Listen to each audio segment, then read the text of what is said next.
ఒత్తిడి ఉంటే తప్పదు, మీరు కూడా చేస్తారు. ఆయనకు ఉండాలి స్పీకర్ గారికి. ఈరోజు అసెంబ్లీలు స్టార్ట్ అవుతున్నాయి, స్పీకర్ స్థానంలో కూర్చుంటాడు, అక్కడ కూర్చొని ఇక్కడ ఆయన పద్ధతి ఇక్కడ నర్సిపట్టలు ఇది ఆపరేట్ చేస్తాడు. అంత దారుణం సార్. ఆయన మీద బోర్డు ఆశలు పెట్టుకుంది, నియోజకవర్గంలో పెద్ద పదవి వచ్చింది కదా, మంచి చేస్తాడని చెప్పి ఆయన అనుకుంటుంటే ఇలాంటి చిల్లర పనులు చేస్తున్నాడు ఆయన పద్ధతి.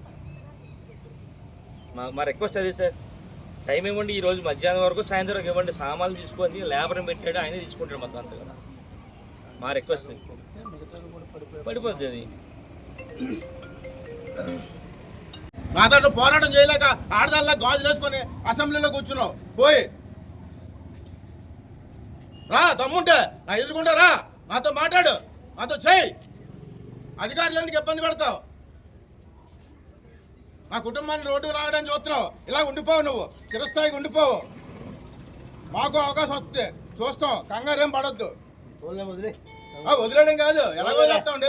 ఆ బిల్డింగ్ తీయమండి, ఆ బిల్డింగ్ తీసి బిల్డింగ్ రండి. అది వాళ్ళ దగ్గర కొనుక్కున్న బిల్డింగ్ ఇది మనం ఏం కట్టింది కాదు.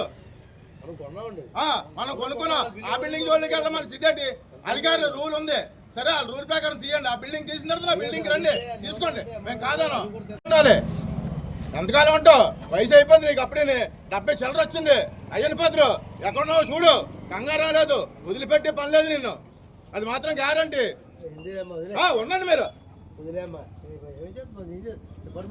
పక్క చేయించాలి కదా, ఆయనకి పక్క కూడా చేయించమనండి.